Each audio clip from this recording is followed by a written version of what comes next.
Have you ever been on an airplane before?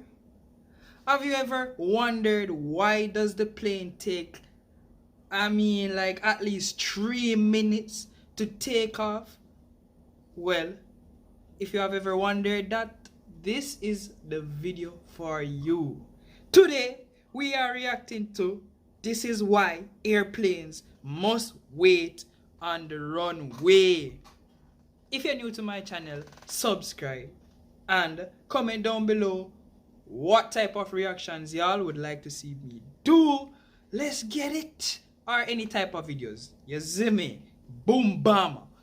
Many of you have probably experienced those few minutes of sitting in an airplane on the runway, waiting for takeoff, annoyed and wondering, what is taking them so long? It's our turn, the runway is clear, and we're still not moving. For comparison, a Nimitz-class carrier can launch one aircraft every 20 to 30 seconds from its 4 catapults. So why can't our airports do better? Those 2 to 3 minutes of wait in between takeoffs is to guarantee your Take your notebooks, guys.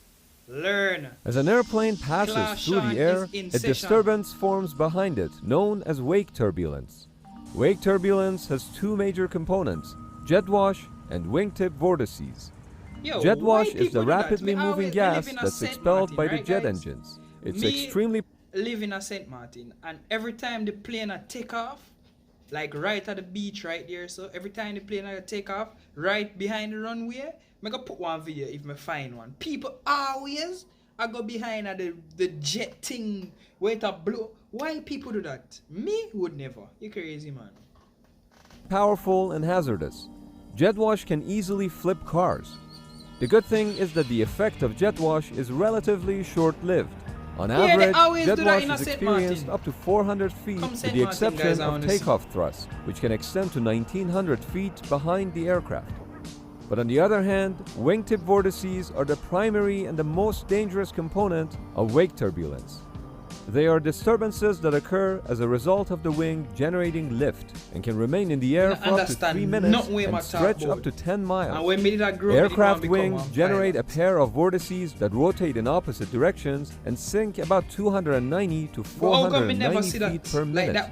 They are not true turbulence, but still are incredibly dangerous, because if one aircraft enters the wake of a larger aircraft, it can lose its roll control due to the rotating vortex, resulting in a flip over and crash. The strength of the wingtip vortices depends on the speed, wing shape, and the weight of the aircraft. Altitude also plays a factor, as the strongest vortices form below 2,000 feet. So you can see how wake turbulence presents a huge hazard for aircraft during takeoff and landing.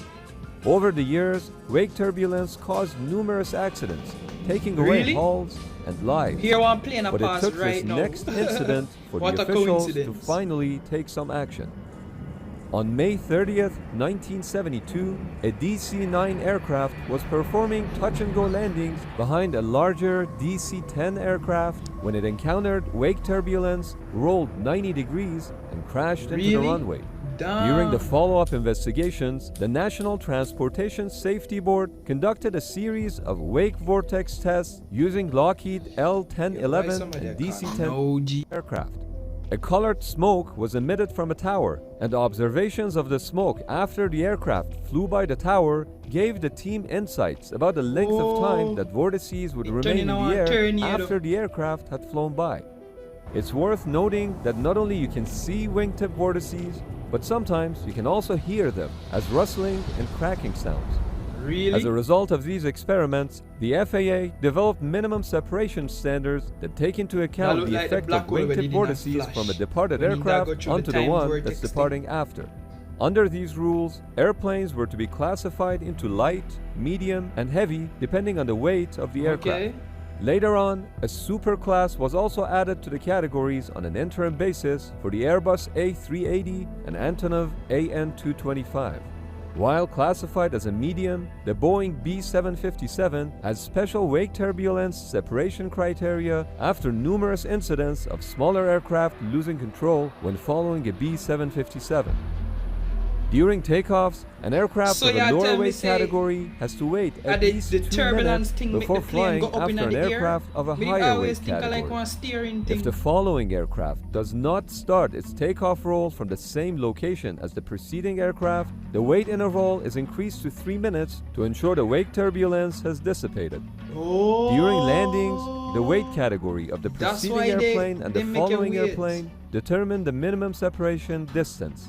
For example, if a light aircraft is landing after a super, the minimum distance between the two aircraft should be 8 nautical miles. But if a light aircraft wants to land after a medium aircraft, the minimum separation distance is just 4 nautical miles. Both minimum time and minimum distance separations can severely limit the throughput of an airport and result in delays and traffic jams. What we just discussed were the rules in the United States, but not all countries follow the exact same rules. For instance, in Dubai, an Airbus A380 is not part of a special category like it is in the US, because it would severely impact the Dubai airport's efficiency. So the double-decker is just treated like any other heavy aircraft in most situations. Safety second, I suppose. Air traffic controllers are legally responsible for making sure there is sufficient time and distance separation between aircraft before giving them clearance to take off or land. But on busy days, they often have to lead clearances or cheat. In other words, they assume that preceding aircraft will be out of the way and have sufficient separation before giving clearance to the following aircraft. But by doing that, air traffic controllers do not really break regulations. They account for things like spooling up the engines before the aircraft actually moves. This technique only saves a few seconds, but over the course of a day, it adds up significantly. In order to increase airport efficiency, in 2012, FAA began a pilot project of testing revised criteria which relied on a 6-category system instead of the previous 4-category system. This new system takes into account not only the weight of an aircraft, but also the approach speed and wing configuration. The pilot project was implemented in Memphis, Tennessee, and resulted in 15% increased capacity of the airport's daily takeoff and landings due to reduced minimum separations under the new system. This new system is currently implemented in more than a dozen airports across the United States. If what we discussed so far made you more scared of flying, then you may want to skip this next part. Can wake turbulence flip airplanes mid-flight? In March of 2017, while a Challenger 604 was mid-flight, an Airbus A380 was traveling 1,000 feet above the Challenger, but in the opposite direction. 48 seconds after the two crossed paths, at a distance of 15 nautical miles from the Airbus A380, the Challenger encountered severe wake turbulence that rolled the aircraft 3 to 5 times and flamed out both of its engines. The Challenger 604 lost 10,000 feet in altitude before the crew was able to bring the aircraft under control. Due to the extreme G-forces experienced, the aircraft was damaged beyond repair and was written off. As a result of this incident, there is now a worldwide concern regarding the wake effects of the Airbus A380. It's always the little guy that gets hurt. Finally, let's go back to the aircraft carriers for a moment. While the width of a flight deck is roughly equivalent to the width of an airport runway, the airplanes that are launched from a carrier are much smaller. In addition, the carrier launch airplanes are also usually of similar size, which means the wake turbulence is less impactful. Also keep in mind that the carrier is traveling into the wind, which in turn reduces the wake turbulence. And last but not least, the jet aircraft that take off from the carrier perform a clearing turn to the right of the bow and to the left of the waist catapults. This allows for nearly simultaneous launching of two aircraft. However, if the aircraft climbs straight ahead, a minimum interval of 30 seconds between aircraft launches is needed. The moral of this story is, the bigger you are, the harder they fall. Well, if you learned something from this, I know I did.